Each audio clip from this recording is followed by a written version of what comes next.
রোজা রাখা কেবল ধর্মীয় বিধান নয়, এর নানাবিধ স্বাস্থ্য উপকারও রয়েছে। তবে দীর্ঘ সময় না খেয়ে থাকার ফলে শরীরে ক্লান্তি ও সাময়িক দুর্বলতা আসা স্বাভাবিক।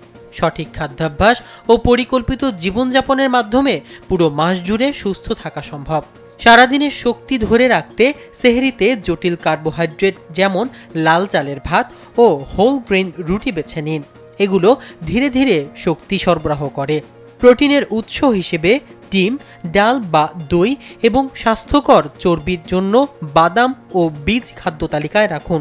অতিরিক্ত লবণাক্ত ও ভাজা পোড়া খাবার তৃষ্ণা ও ক্লান্তি বাড়ায়, তাই এগুলো এড়িয়ে পর্যাপ্ত পানি পান করুন।